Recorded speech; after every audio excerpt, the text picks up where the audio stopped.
Glad you're with us today for the Retirement Income Show with Troy Sharp, the CEO and founder of Oak Harvest Financial. Troy is also a certified financial planner professional. I'm Mark Kelly. Glad you're with us. You can always search Troy Sharp at Oak Harvest on YouTube. There's over 200 videos out there. Troy's got a lot. Jessica's going to have some videos on the YouTube channel as well. Chris Paris does the podcast on the website.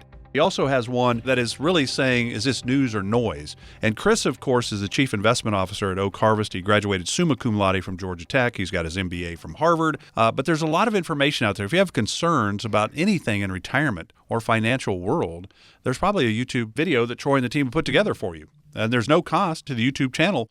Just search Troy Sharp and Oak Harvest. And you subscribe so you get all the new ones. It gives you a little bell, but there's no cost.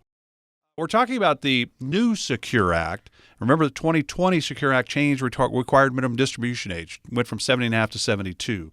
It did away with the stretch IRA. You now have a 10-year window if you leave behind an IRA for your kids, I guess, to take it out. They've got to do it all and pay the taxes within a 10-year period. Now there is the new Secure Act, and it was talked about a lot probably in 2021. And then it never passed. Well, now it has passed the House. It's now in the Senate, and Troy is talking about some of the changes there. And certainly one of those was the RMDs going from 72 to 73. By 2030, that age would be 74. By 2033, that age would be 75 for the RMDs. You're going to continue on in this vein, I think. Yeah, I just want to kind of go through some of the remaining recommendations, I should say, because it's not yet passed legislation. The House has their version. That's what we're talking about today. The Senate has their version. Those two will be reconciled and almost certainly will pass sometime in the next few weeks. So for those who did not catch last segment, there is a change to required minimum distributions upcoming. So the original Secure Act changed them from 70.5 to 72. Now, this is going to change most likely from 72, your beginning date, to age 73, as long as you were born as long as you reach age 72 after December 31st of this year, 2022. And then in 2030, the RMD age is going to go to 74, and then 2033, it's proposed it will increase to age 75. So now, the acronym here for the Secure Act is setting every community up for retirement success. Actually, I guess there's no S at the end of Secure Act, but that's what they say it stands for. But now, I was a big kind of voice against the Secure Act because I don't truly believe that it's designed, well, you know how it is in Washington. They pass these pieces of legislation, they give them some phony name, and then that's their marketing. That's how they essentially sell it to the public. But what I did not like about the first Secure Act is, first and foremost, increasing the RMD age from 70.5 to 72. It does have some benefits. You have more time to do Roth conversions. Okay. You essentially, that's the big one for me. You have more time to do Roth conversions before you're forced to distribute. But what it did is when you passed away, your kids were forced to distribute that retirement account over the next 10 years of their lives. So imagine you have, let's say, $1 million retirement account. You pass away, your kids are working. They don't really need that money right now. Hopefully your kids aren't going to go and take big distributions and buy Lamborghinis and Ferraris and waste the money, but some of them may. There are ways to protect against that, though, through estate planning, and that's part of our process as well. But the reason I didn't like it is because it makes your retirement account even more of a ticking tax time bomb. So if you pass away, or when you pass away, and the kids get the money inside the retirement account, they have 10 years to take it all out.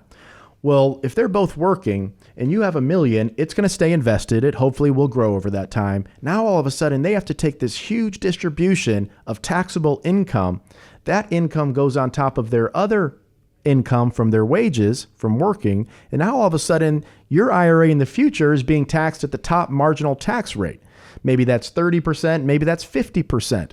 If you live in a state, we're recording this on YouTube, so not everyone listening here is in Texas. If you live in a state where you have income tax, you could easily add another 5, 7, 10, 12, 13% on top of that federal tax liability.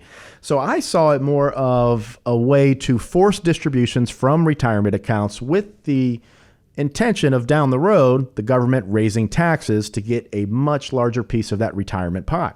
This is one of the reasons why we're huge proponents of doing tax planning in retirement.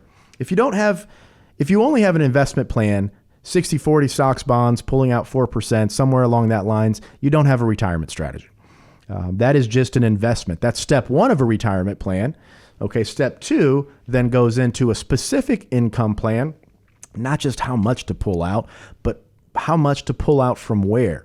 Typically, we'll be doing combined distributions, maybe from the IRA and the non-IRA accounts. We're trying to manage that tax bracket, but we have to do so within the context of having vision into the future, meaning what are these decisions that we're making today? How do they impact our account balances in the future? How do they impact our taxes in the future? How do they impact our required minimum distributions? How do they impact the legacy component? Excuse me. If you pass away with a bunch of money in what we call a non-qualified brokerage account, under current law, all those taxes go away. You get what's called a stepped up cost basis. And if you had $600,000 in gains, under current law, you pass that on, it gets stepped up. There are no capital gains taxes due. In retirement account, because of the Secure Act, you pass all that money on, the kids have to take it out within 10 years and then pay income taxes on every single dollar, which goes on top of their earnings from their wages at their job. So all of a sudden your retirement account went from a 401k to a 201k, and you're not passing on nearly as much as you should. So this is all part of retirement planning.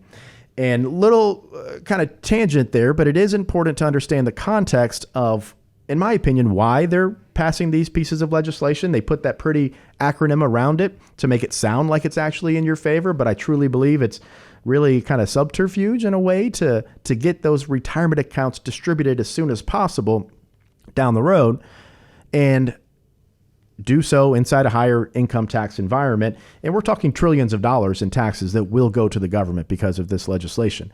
Because prior to the legislation, the retirement account was able to be stretched out over the course of your children's lives.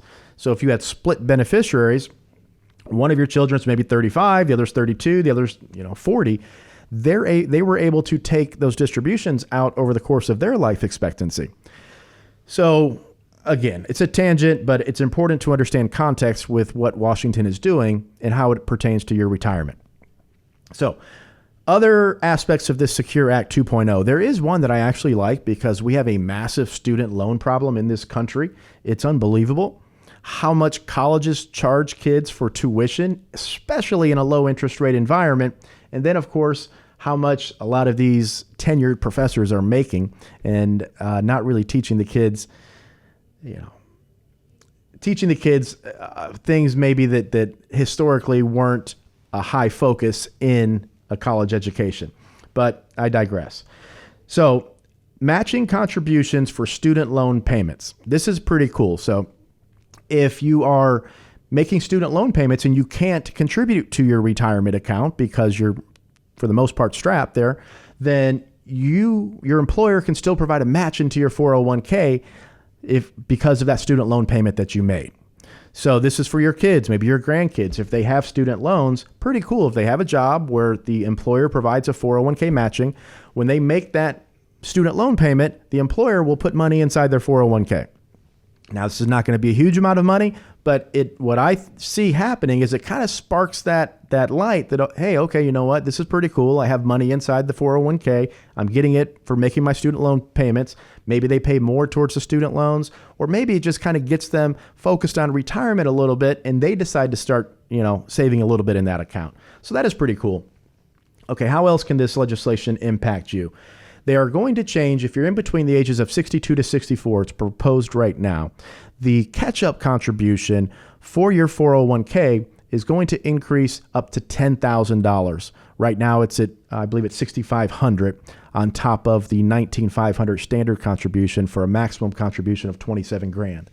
So pretty cool there. If you're 62 to 64, they're going to increase that to $10,000 as the catch-up contribution. But in 2023, next year, what they're going to require, and I do like this as well, unless some of you are in the very high income tax brackets above, let's say, the 24% bracket in the 32, the 35, the 37, they're going to force all of the catch-up contributions to go inside the Roth IRA, the Roth part of your 401k. So that's pretty cool because we're huge proponents of the Roth IRA here. So that catch-up contribution If you're putting the rest of your money inside the traditional part where you get a tax deduction today, it comes out subject to income tax in the future. That catch-up contribution, it's proposed that in 2023 and moving forward, all of those catch-ups are going to go into the Roth to help you build up some tax-free part of your retirement nest egg. And as many of you know, if you've listened to me for years, we're huge on tax diversification.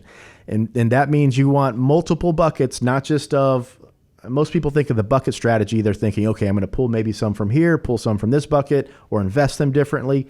No, we also need tax buckets. We need tax diversification. Some IRA, some non-IRA, some Roth.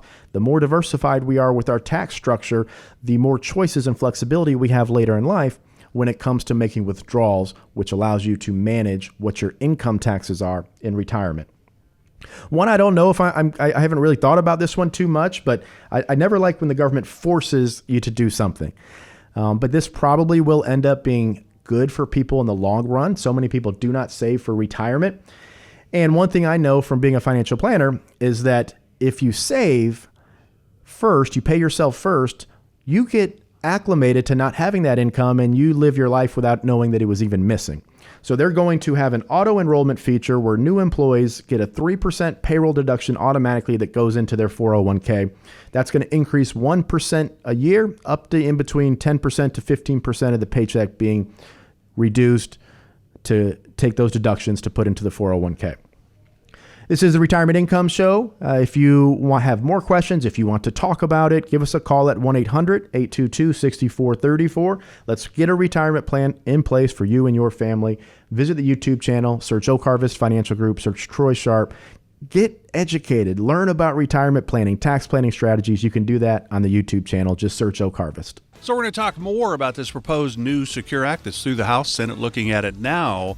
How does it affect Social Security? We're going to get into that aspect a little bit as well in the final two segments. Stay with us. This is the Retirement Income Show with Troy Sharp, the CEO and founder of Oak Harvest Financial Group.